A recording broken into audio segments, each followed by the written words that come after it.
Okay.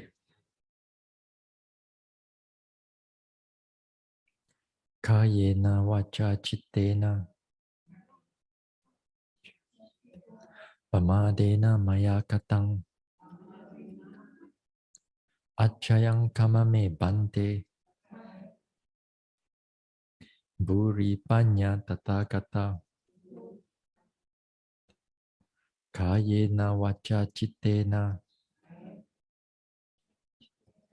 pamadena maya katang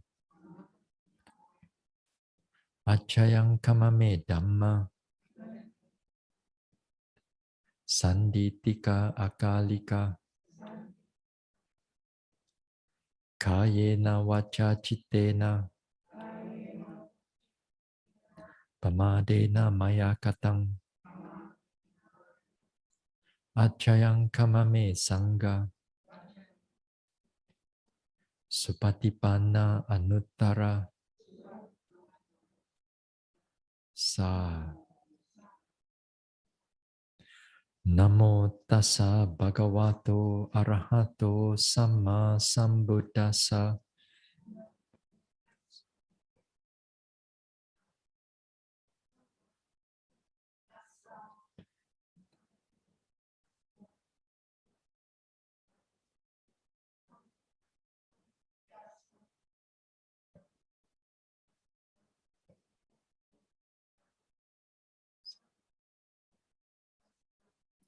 buddhang saranang gacchami dhammang saranang gacchami sanghang saranang gacchami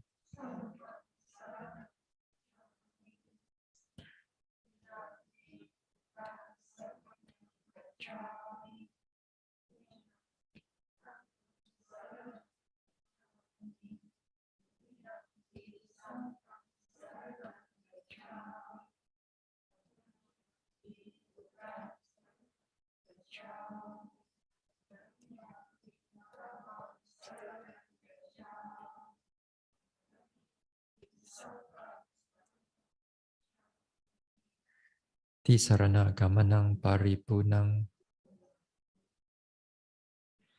panatipata veramani sikkhapadang sammadiyami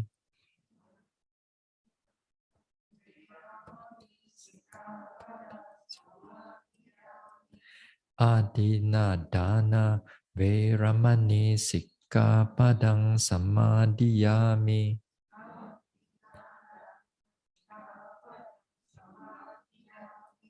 abrahmacharya veramani sikkhapadang sammadiyami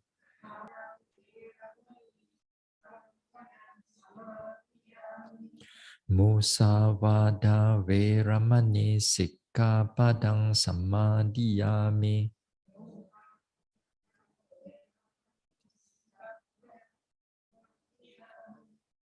Surameraya Majjapamadatthana Veramani Sikkhapadang Sammadiyami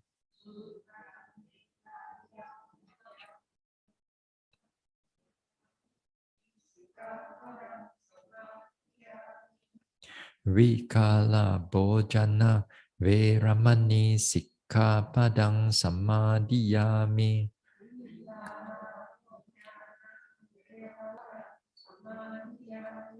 Nacha Gita Wadita Visuka Dasana Malaganda Vilepana Dharana Mandana Vibhusanathana Veramani Sikkhapadang Sammadiyami Uchasayana Mahasayana Veramani Sikkhapadang Sammadiyami Idang me silang Magapala Jnanasa Pachayo Hotu Appamadena Sampadeta Sa. All right, let's do some guided metta before we start the Dhamma talk. Let us sit here, relax the body, keep the mind open, calm, and peaceful. And all the thoughts, planning, thinking, put it all aside. Just be present here, calm, peaceful. Relax from the head, relax the forehead, the face, the neck and shoulders. Relax the arms, relax the chest, the stomach area. Relax the spine, the back. Relax the buttocks, hips, thighs, and knees. Relax the soles, the ankles, toes. So keep the body relaxed, keep the mind alert and clear. May I be free, free from all kinds of harm and danger.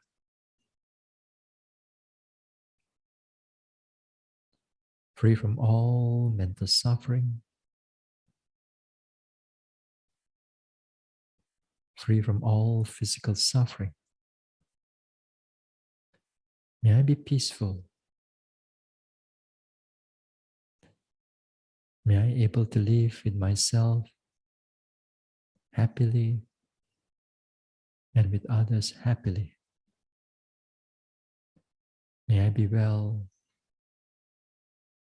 May I be healthy. And may I truly be happy.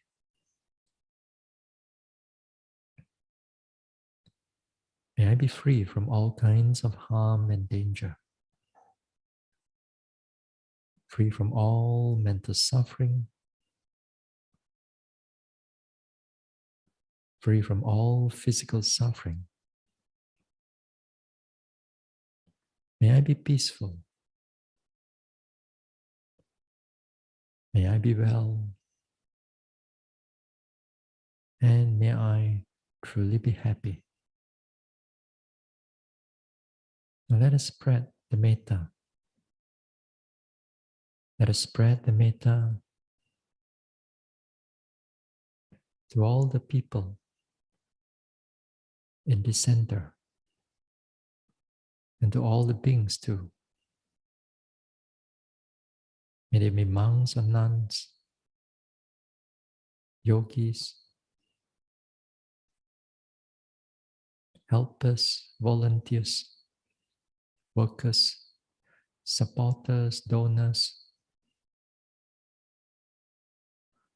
and to all the guardian devas of this center and all other devas residing in this area, this neighborhood, to all the petas and to all the animals, big or small, far or near, seen or unseen. May all of us here be free from all kinds of harm and danger, free from all mental suffering,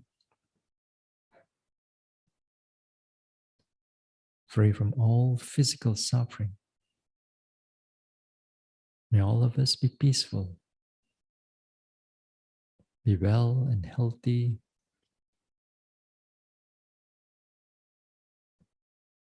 and may all beings here truly be happy.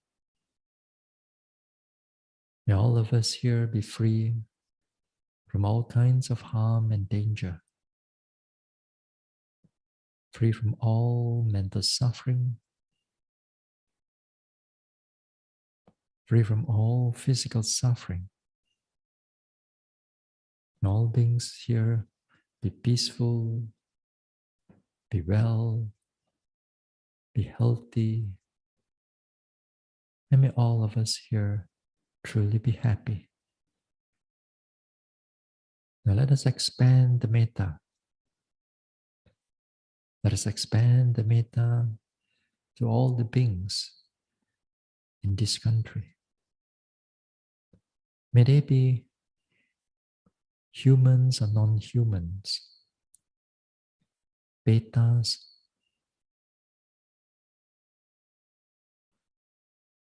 or devas,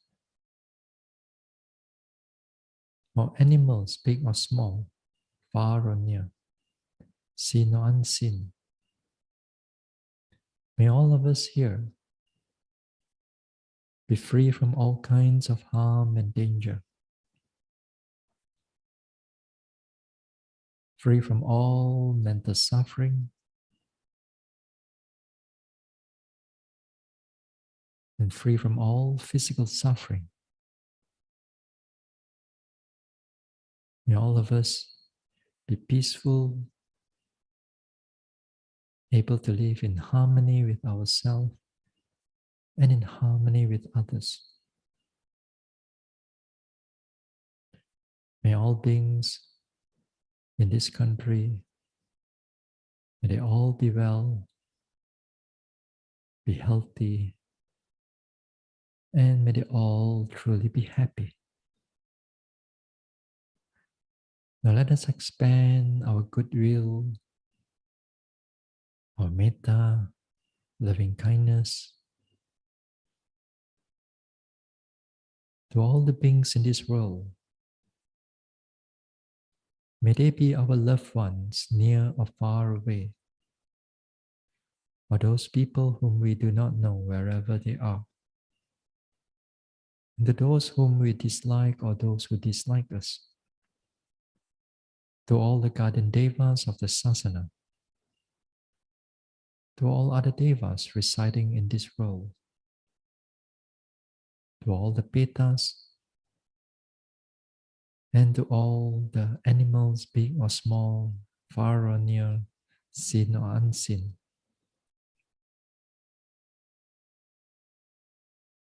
May all beings in this world be free from all kinds of harm and danger, free from all mental suffering, but free from all physical suffering. May all beings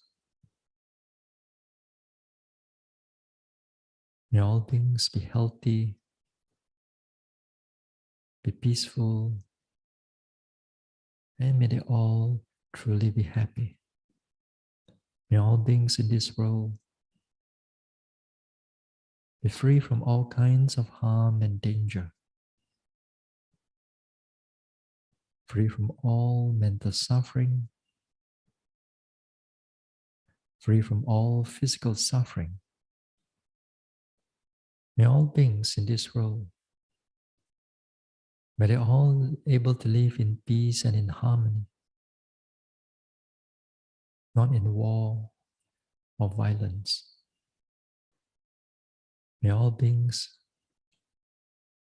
be well, be healthy, and may they all truly be happy. Now let us spread further. Let us spread as far as the metta can go, as far as our mind can go, to all beings without exception, without condition, without boundary.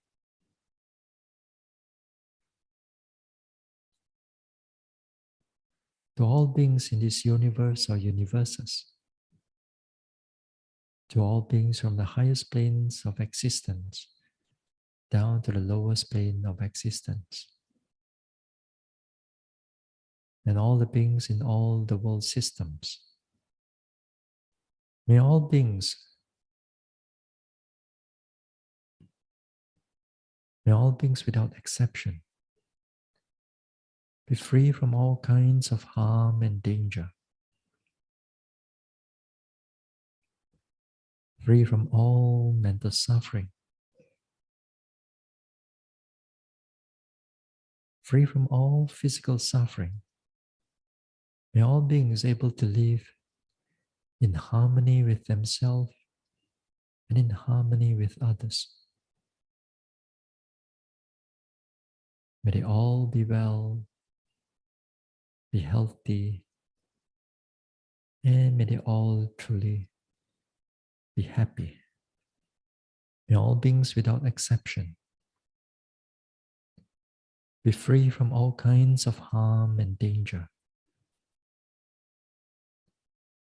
free from all mental suffering, free from all physical suffering. May all beings be peaceful. May they all be well. And may all beings truly be happy. May all beings be peaceful. May they all be well. And may all beings truly be happy. When we let go of the metta, bring the attention back to the body. Feel the rise and fall of the abdomen. Feel the sensation in the present moment. Then we can slowly open our eyes. Okay. So yesterday we began to talk about the investigation of Dhamma. As I said, that the investigation of Dhamma, when we are doing vipassana here, then they are the same as clear comprehension. Then they are the same as the precision of noting. Again and again, in every retreat, I never miss this type of talks because these are essential. A yogi without that precision of noting, then you cannot go very far. Yeah, you can be peaceful, yes, but you cannot go very far in the development of vipassana. Now, if you learn how to be precise, noting, investigating, paying attention to the object and not fall into its analysis and thinking. And you learn to master the walking, how to be precise in the walking, how to be precise in the sitting, and how to be precise in the daily activities. Now, if you're able to learn these things and you're actually able to apply it, personally, I feel you already master this meditation. 80% of the meditation, you already master it. By doing this mindfulness and this clear comprehension of mindfulness and investigation of Dhamma. If you can able to master these two faculty of the mind or these two factors of the mind, and you know how to develop that mindfulness and you know how to do this, and around 80% you know what to do with the meditation. Another 20% is where you begin to truly overcome the defilements, one area. And the second area is to begin to truly balance the practice. When I say balance, for those people who are new, I'm not talking about you walk, you topple here, you topple there. No, that is not the balance I'm talking about. I'm talking about the mental balance. All right? It's the mental balance. And that is again is a skill to develop. So all in all, if you're able to master all these things, then You'll be more or less accomplished in the sense that as a yogi, as a meditator. You go to any meditation center, you can able to develop any form of meditation. But to master that 80%, this is difficult. Because if you're able to master this 80%, a lot of your defilements are already prevented from arising. A lot. First few days when you are here in the retreat center, mindfulness is not strong. When mindfulness is not strong, that means your defilements, your hindrances of sleepiness, your drowsiness, and your restless mind, thinking mind, anxiety, planning, memories of the past, all flooded in, and it makes you very difficult to meditate. Until a number of days pass, under now 5 days, 6 days, as you pass through those days, the momentum has picked up. Then you see that the thinking getting less, sleepiness getting less, not to say zero, but getting less, more manageable. More manageable. So just because you walk thoroughly, you pay attention thoroughly, you eat thoroughly, you bite, you open the door, close the door, you observe your sensation, your feelings, your movements, and you do that again and again. You see that as it builds up, you begin to reduce a lot of your thinking and a lot of your this one. Without you having to go and deal with it directly. You don't have to deal with it directly yet. But later part in the talks also, not here, but another number of days, we also still need to go and cover upon exactly how to manage those hindrances and so on. So we still have to manage them too. But as I said, if you know how to walk properly, if you know how to sit, pay attention, you know how to do your daily activities, almost 80% of your meditation is already covered. Now, this 80% here is where a lot of exercises that you have to do, a lot of things that you have to exercise your state of mind in order to pay attention to the objects in different manner. Okay? Investigation of Dhamma here as a factor of enlightenment. Here is the quality of wisdom itself. The wisdom here means for the mind to able to differentiate, to distinguish, to discern various objects. This object and this object is different. This one, you note it in this way, you observe its characteristic, you know that that one, and you know that another one is different. Its job is to differentiate, scrutinize. Other words, they use the word investigate, but its job is actually to differentiate, to discern things as they are, not what you think it should be. Here, as they are means you have to truly, squarely pay attention to it. Then when you pay attention to it, it shows you its differences, its different types of characteristics. Take for example, take a simple example. When you are, let's say when you are doing a daily activity and you pay attention to it precisely, just as simple as turning on a faucet, turning on the sink and the water, turning on the tap and the water come out from the tap. Yeah? And then here, when you pay attention to it more precisely, you learn to feel its coldness, for example. Its coldness.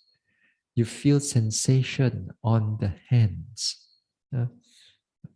So you notice in that way. Sometimes, perhaps if you are clear enough, then you begin to notice their coldness begins to change. Sometimes the coldness, then it feels warm. Uh, It's in the beginning of the training as a yogi, you begin to train in this way. Although it looks so simple, it looks so mundane, it looks so like everyday thing like that. But this is how we begin to exercise that wisdom. Put your mind there, put your attention there, and learn to feel these things. Uh, uh, when you sit down, you pay attention to rise and fall. Then you'll notice whether it's long or it begin to go long or short, or whether it's fast or slow. Whether it's the same length or sometimes different length. Sometimes it's clear, sometimes it's not so clear. Sometimes from not clear, it become clear. Those are characteristics of the movement, of the rising and falling. Uh, Again and again, like in the walking meditation, the same thing. You pay attention. You pay attention to how it lifts, push, drop. And the lifting process, you pay attention to it. How does lifting take place? Sometimes there are 2 or 3 lifting taking place. Sometimes it's just one lifting taking place. Uh, Your job is just to see it as it is, as they are. Not trying to see or try to notice what is not there. Sometimes, like in the past, let's say in the 1 or 2 or 1 day or 2 days ago, your walking meditation seems to be quite clear, let's say. And then you notice the lifting, or there are 2 or 3 lifting arises, 3 or 4 pushing forward. And then you drop down, you notice a sensation here and there. But today, when you notice, you can't notice it in that way. It didn't come. How come that 2 days ago or 3 days ago I can notice it, but how come today I cannot notice it? Is my mindfulness not clear? But I'm clear, and my mind is still very clear. Why is it like that? Am I digressing? No, we are not like that. It's just the nature. As long as your mind is alert, then if it shows you just lifting is just one time only, comparatively 2 days ago, 3 times it lift, 4 times it, what happened? Then if it happens in this way, for today one, so you got to notice it today one like that.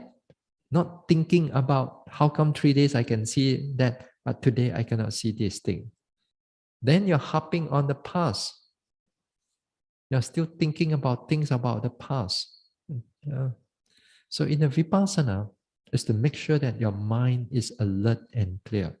And at that moment, it shows you that way, you learn to accept it in that way. If you're not able to accept it and you begin to think about the past 2 days or 3 days ago, then there'll be a lot of stress and a lot of tension. There are all kinds of thinking coming in, doubt that coming in, that whether you are practicing it rightly or wrongly, which is actually unnecessary. But that's what yogis are going through. So you pay attention to what is happening in the present moment clearly. Uh, so this is how what we mean by it's looking at its characteristic. A few days ago, characteristics may be more, today may be less, or today may be more than other days. Then this is how we begin to notice how we differentiate objects. This is one way. Now, another thing as a yogi, where you can do these things only when you are more or less in a retreat and not really at home. Only that you are in a retreat now, these things will be, you are able to exercise it. the first thing that you can able to exercise is the area of noticing the intentions. Okay, you're noticing the intention. Noticing the intention here is that the Pali word, you use the word chetana. Use the word chetana. This intention, in a way that they are crucial to understand, at least on the theoretical level. Because the Buddha says, what is intention? Or what is karma? Sorry, karma is intention. Okay, what is karma? And karma is intention. So many of our action, quality of our speech, action and thought are very much to do with intention. So because of that, it produces all kinds of karma. Okay, all kinds of karma. Some people don't see meditation as something very wholesome. A lot of people, even those people like monks or nuns also, or even lay people, they don't see meditation as something very exceptionally wholesome, actually. You see, why you just sit there? Go and work, do something service to the temple lah. Go and sweep around, collect the leaves. Why just every day, whole day sit and walk, sit and walk? To them, those service is more important than the sitting meditation or the walking meditation.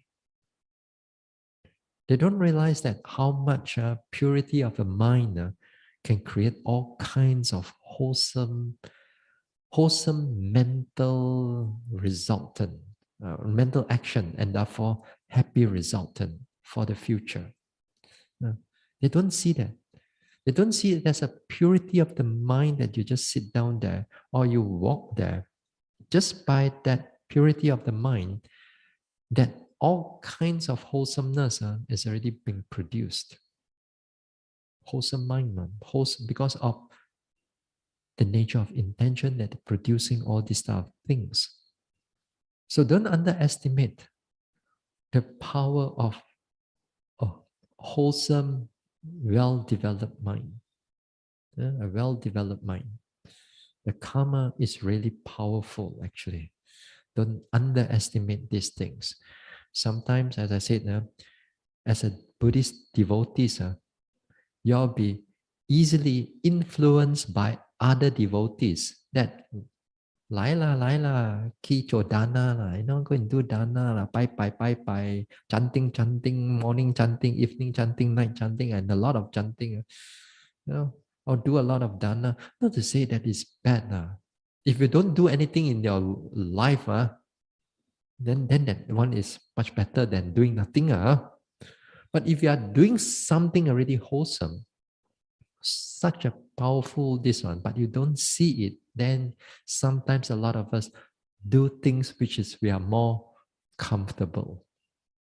And more comfortable usually sometimes, actually a lot of times, it is comes with a little bit of delusion because we cannot differentiate which one is more wholesome and which one is less wholesome. We can't differentiate. But nevertheless, intention here, it's a very important part of the development of Vipassana meditation.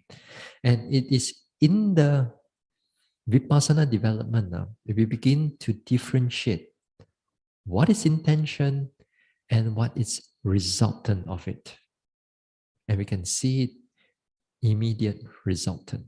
The word Swakato Bhagavata Dhammo Sanditiko Akaliko Ehipasiko Panaiko. Immediate effect. That's where you see it in Vipassana. Exercising this intention. Now, exercising this intention, it's where you begin to see the nature of how the mind arises and how the follow-up take place, whether it's a bodily actions taking place or the next mental action, next mental thoughts or something going to take place because of the arising of that intention. To keep it simple, the exercising this intention is that we try not to go too much detail in the beginning yet, but it's to give you a rough idea. While we are meditating, especially doing this uh,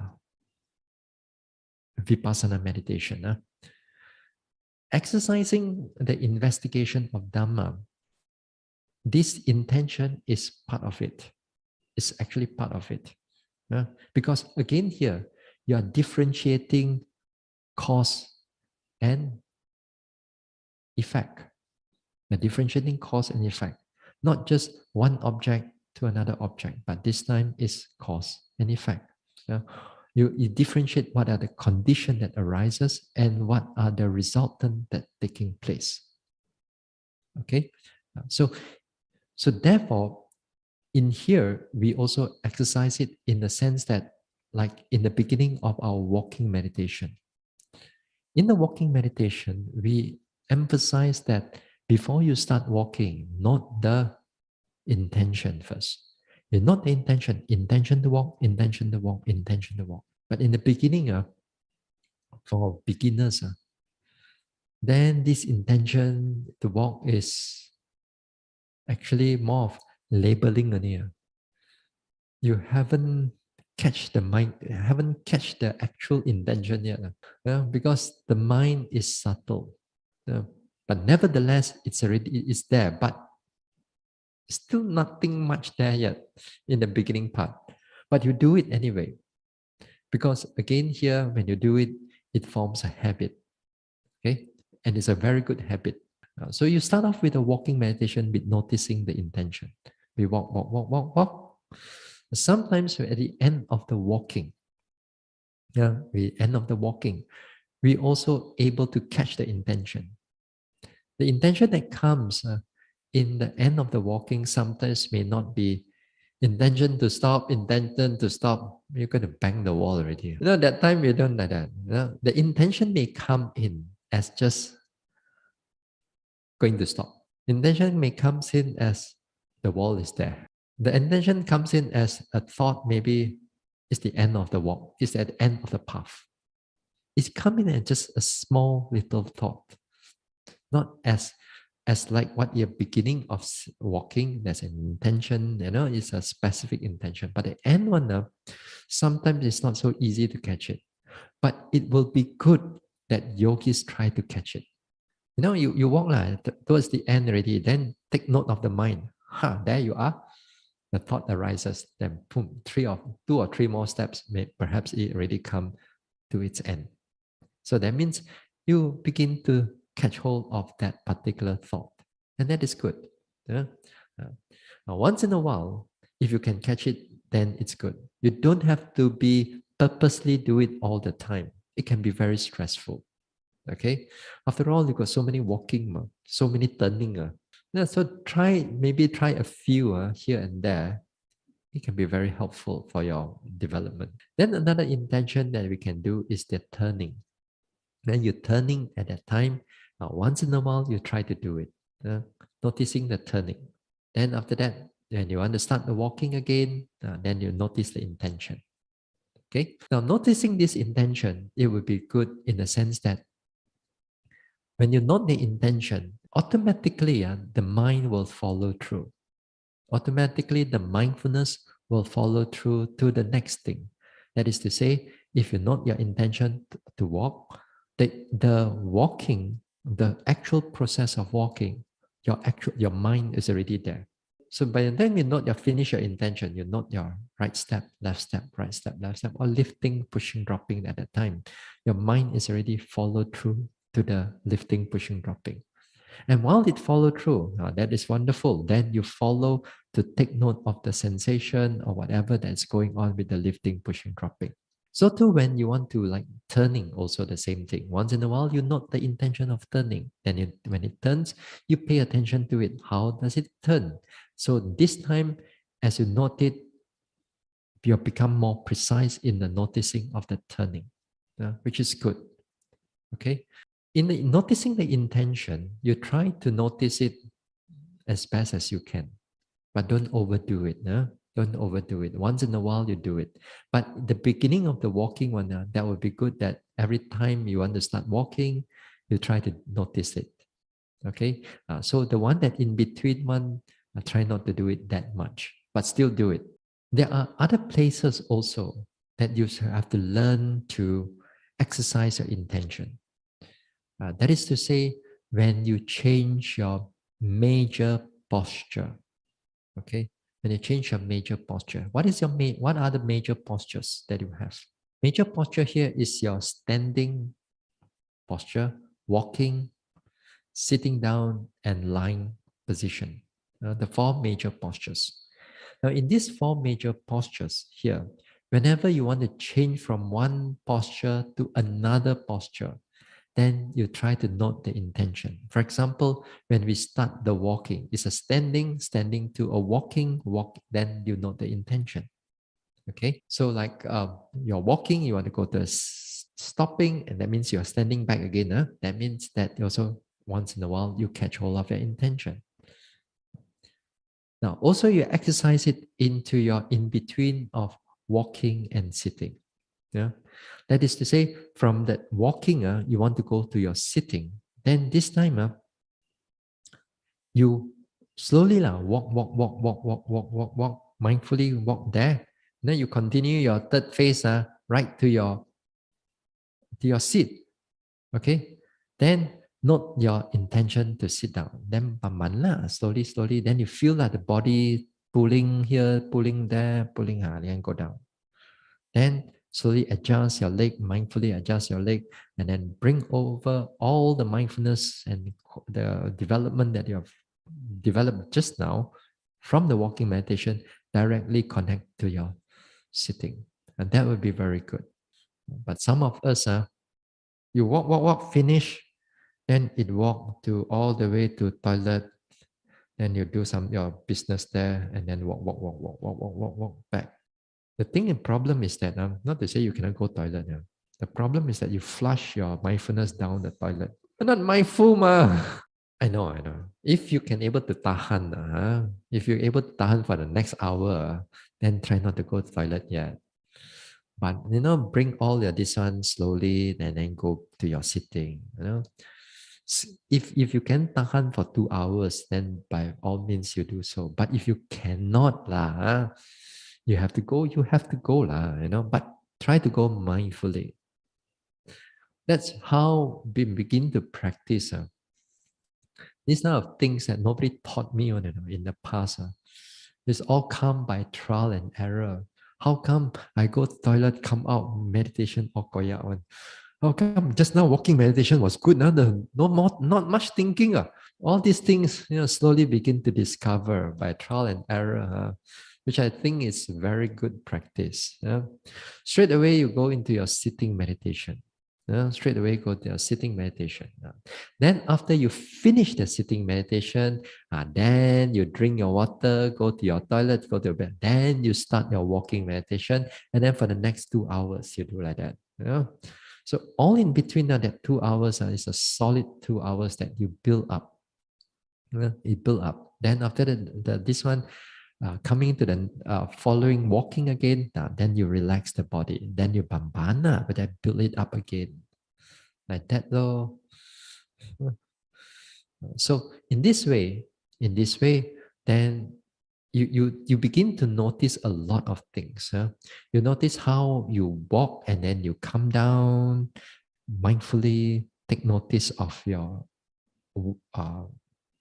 bending down, pulling sensation in the thighs, in the calf and whatever lah. Take your time. You already start your sitting already while you're standing. In that sense, you already start already and then slowly go on. By the time you sit now, rising, falling, you start there already. Then you don't come into the interview room say, "Oh, Bante, rising, falling very shallow, cannot see, cannot this, and cannot that." Right.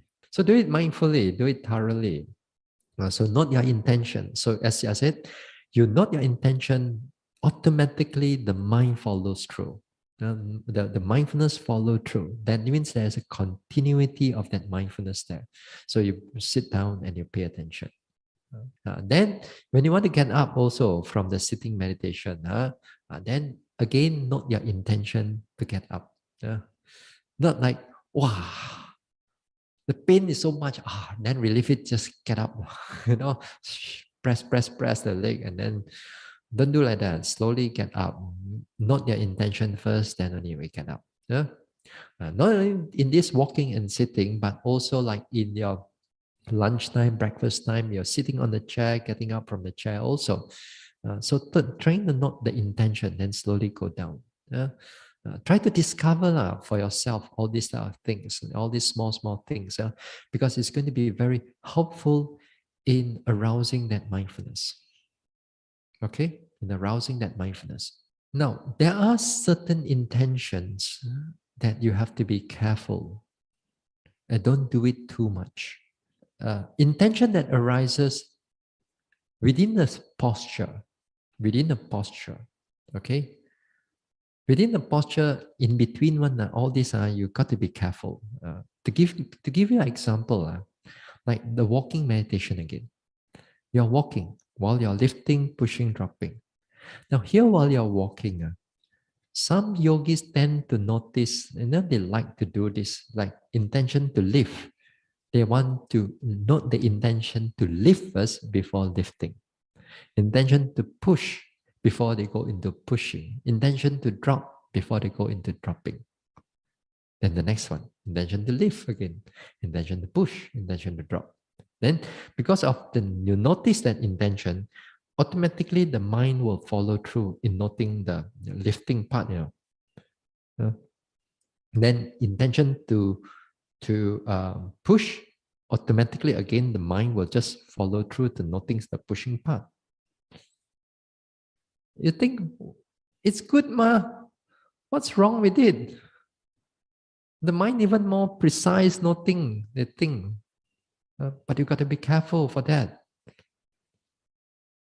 Although you can be very precise in the beginning part, if you do this too often, too many times, you're going to end up with all kinds of tension, all kinds of headache, migraine. The whole body get tense up. So during the basic instruction, I normally don't do that for noting intention to lift, intention to push, intention to drop. I don't do that. I don't give the instruction in that way. If you do that, you're going to end up with a lot of stress. Now, once in a while, if you do that, it's okay. Once a while means, like, for example, once in a while means how much? Means sometimes maybe half. You how many steps you take? Maybe 15 steps. Maybe 7 steps or 15 steps are enough, Or maybe one round, 1, 2, and fro, maybe enough for you to notice those things. Don't try to do this hour after hour. It gets very stressful. The stress here, as I said, these 7 factors of enlightenment here, you're not just only exercising the particular factor, but you also learn to balance the mind too. Because if you cut out the wisdom factor too much, if you're going to overdo the thing, what will happen is your effort, your mental effort becomes too much later on. And then when it becomes too much, a lot of stress will start coming into the body and the mind. Okay? A lot of stress will come in. So don't overdo it. So you do it. You once in a while you do it, it's perfectly all right. But don't do it all the time. So that's what I mean in between. Within a posture, all this within the posture, all the intention, the small little intentions that you are trying to notice. Sometimes we call it the minor intentions. As the major posture one, we just put it as major intention. No? Easy to understand, easy to remember. So the minor intention ones, you got to be careful. Yeah? Or sometimes they like to drink water, and then they drink, they sit there, and then they notice, they see the tumbler already. Intention to take, intention to turning, intention to intention in, then here in between intention to open up the finger, intention was. You're going to explode now. You're going to explode the pouch, sure. Just for you to take a tumbler, take you 10, 15 minutes. To drink another 5 minutes. Put down the tumbler another 15 minutes. Not to say it cannot now. So be careful. This minor intention, you got to be careful. Don't overdo it too much. Now, there will become to a time as the as your mindfulness develops, this minor intention will automatically arises for you to see. You don't need to go and look for it. It will come and look for you this time. That time when it come and look for you, that time no stressful one. It's okay. Because it becomes a very prominent object already. Yeah? You will, a lot of times, even you want to do the lifting, pushing, dropping, then every time it lifts, you will actually see the consciousness itself. The consciousness arises, then only the lifting take place. If that consciousness, if that intention does not arises, then that lifting will not take place. So it will come. Yeah? And not only that, sometimes, let's say just now I said, there are 3 lifting. Then each lifting, there will be an intention that follow it also. The intention that comes before it, and then follow through with the lifting, and another intention that comes, another lifting, another intention, and then pushing. So that it will come automatically to the yogis. So if the yogi just during that time you notice it in that way, then well and good. Yeah. Sometimes the major intention becomes very prominent also. You notice the intention, then only it starts moving. If you don't notice the intention, it just stand there. But there are times also, you notice intention, how come cannot walk one? Intention, how come still standing there one? So then stand there for a while, the intention hasn't come up, but you label only, you mentally say intention. Hey, still standing there. Intention. Hey, how come still there? Last time I note the intention can start walking, but this time, so it happens like that. You learn to take it like that, because at this time also the actual intention hasn't really popped up yet. You mentally say only. You you sh- you shoot blank only this time. But then, nevertheless, these things are sometimes yogis see it for themselves. Okay, so you notice the intention. It's very helpful. You will notice that as you notice this in those intention here and there, then you find that your mind becomes more clearer. Then as it becomes more developed, you begin to see there's a lot of like intention arises, and then only movement take place. Intention arises, movement take place. Again and again, it will happen in this way repeatedly. Then you see cause and effect. Cause, effect, cause, effect, cause, effect. You see the condition and its effect right in front of you. Okay? So in this way, you begin to see all these type of things. So this way also, when you notice in this way also, the aspect of non-self, anatta, one of the aspect of anatta begins to become more prominent for you to let you see. There's only one aspect of it. So this time, it's not by thinking. It's only you see it happens, you notice it, you leg starts walking, this thing happen, this intention arises, this thing happen. So when you notice it again and again in this way, then as I said, there's one kind of aspect of anatta. All right. So you pay more attention to this intention, then you begin to notice also the intention arises in basically everything, every moment. Yeah, every moment it arises. But whether it produce strong karma or not, that's another thing. Huh? But it produce something. What is important here is this. While in the retreat now, we exercise this as clear as possible because, as I said, out there it's not easy for you to exercise these things. Yeah? Then by noticing this intention, we also noticing it help us in our everyday life. It help us to make a more clearer choices in life. That means a clearer choices or clearer goal in life. At least our goal or our objective or doing something is more clearer because of the nature of able to know cause and effect. Because the effect here is the goal. Yeah? You intend how to reach the goal. So in your everyday life also, that will become very helpful actually, And when it becomes helpful, also in the sense that you'll be less swayed by all kinds of wrong Dhamma, yeah, or wrong things in life. For example, you know that you're supposed to come for a retreat, let's say, but then your good old friend come, hey, come, we got a spare ticket for you to go Kai Kai. Retreat, Kai Kai.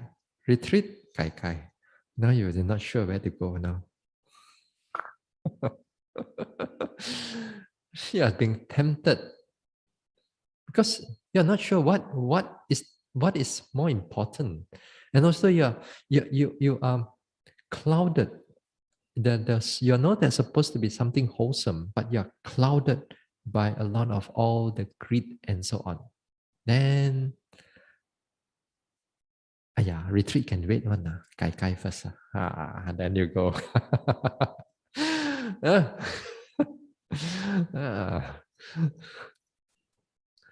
Ah. Then like that, because of that, here when we train noticing the intention, we begin to distinguish what is the cause and what is the effect. What is the cause and what is the effect? Because the goal here is to walk. The goal here is to walk. But so we notice the intention, we notice the goal also. So things become clearer in our life. If we exercise it again and again. So next time also like nibbana, enlightenment thing. Yeah. Not only just meditate and do wholesome things and things which is not so wholesome, but now it's like getting out of samsara, the nibbana itself. When the actual goal becomes clear to you, becomes like it's something that you want to achieve. Then a lot of other things that is going to have a lot of hindrance in between here and there. They are not so much becomes a block or hindrances to you because your goal is clear. If your goal is not clear, then all kinds of worldly things, will start to stack one after another right in front of you, and then the goal you cannot see anymore. You pull up your head, you drag your neck, pun tak boleh nampak already. So that's why you need to have you notice this intention. So not only is just helpful for your everyday life, but it's a progress itself. It exercises a lot of your sharpness and precision of the mental noting. So don't underestimate that intention. So you do it again and again. The yogi becomes much more better. Now, noticing this intention is one thing. This is the first thing that we have to exercise on it. Now, the second thing that we have to exercise as a yogi also is to differentiate Again, what is a suitable action and what are not suitable actions? Okay. What are suitable action? Because again, here, it's differentiating, it's discerning what is suitable and what is not suitable. It can be what is wholesome and what is unwholesome. Okay. It can be what is wholesome and what is more wholesome. Okay. Or in other times also, hopefully you don't do that. What is more unwholesome, what is less unwholesome also. It's because of all these things is because of the quality of wisdom or quality of this investigation of Dhamma. Okay. Now, unwholesome, what is more unwholesome, less unwholesome? That also taught by the Buddha. If you like comparatively, for example, you kill your parents and you kill an ant. Which one is more wholesome, more unwholesome, and which one is less unwholesome? Then you should know the this one. Then also we differentiate its result. Okay. Now, what is important here in the retreat now? In the retreat is that we can able to understand that our actions, thoughts, and speech, when we are supposed to exercise it, when we are not supposed to exercise it. Okay. A lot of things that we do over here in the retreat now, the wholesome and unwholesome, it's sometimes in a very gray line. Okay. In a very gray line. But it is the wisdom itself that we begin to make it black and white. Yeah. You still, while you are here, when the wisdom and the investigation of Dhamma, can I do this or can I not do this? Is it good or bad? Is it proper or not proper? You're still mong cha cha, But you begin to develop further and further, then this thing can be done and this thing cannot be done. It's clear as black and white. No more doubt in between here and there. Huh? So you notice their actions, what is suitable and what is not suitable. And say, for example, you wake up at 4 o'clock in the morning, you clean up your face and everything, or fresh for the day. Then you go in front of the Buddha. Iti piso bhagavan na na na na na na, and you chant very loudly, let's say. Then here at the back of you got 10 yogis trying to meditate. Is your action suitable or not suitable? Yeah. Suitable or not suitable? Suitable. Why not suitable? Still wholesome. You catch out everybody. You catch out those who are trying to develop a wholesome mental state. You can block them by your chanting. You think your chanting is powerful. Sometimes there are people like that. Once in a while, you go into a retreat center. This type of people love chanting. Because sometimes they love chanting. I know some of them because they sound very good. Then they got a very low voice. Wow, everybody listen to the chanting. Wow, so song. People praise them. The more they praise them, the more they do it. Over the years, they become very good at chanting, which is not to say it's bad, but they exercise it sometimes at the wrong moment. But on this particular case, let's say a yogi gets up in the morning. At home, they do all kinds of chanting, which is fine, perfect, because you are not really meditating. But here, while other yogis are meditating, then if you still want to chant, then you can chant quietly. You don't disturb anybody. Well and good. Then perfectly fine. Okay. Then another example, let's say, again, you wake up in the morning. You want to do yoga. You want to stretch here and there. You want to do your dog salutation, ka? You want to do your sun salutation, ka? You want to do headstand. You want to do headstand. You put your leg on the wall, your head is on the floor. Uh, all these things not suitable. But it may be suitable for maybe few minutes or 10 minutes just for in the morning, just for you stretch up. But it is not suitable in the middle of the walking meditation area. You do all kinds of posing here and there, stretch here and there. Then it's not suitable. Uh, uh, Sometimes in the morning, people want to do a bit of exercise. Maybe if you want to do a bit of stretching and so on, then you go outside there. Then you don't disturb anybody. Then it's fine. It's good. Actions. So you have to consider. Other words, you consider whether that action you disturb other yogis or not. Sometimes some yogis, while people are sitting, for example, especially the ladies there, and then while sitting, and then some yogi cannot meditate already, get up and make all kinds of noises. All kinds of noises, and then they open up the door and then go and look at their laundry, take in the laundry, take out their laundry, whatnot, and all kinds of things, and just disturb everybody else. Even especially the toilet over here, also the same thing, because toilet as is near the meditation hall. Anybody goes in, you meditate, you can hear them. If you don't close the door, Sometimes yogi lazy to close it, or maybe the door can be noisy or whatever. You flush only, the whole place, everybody hear you. Anyway, you have to consider.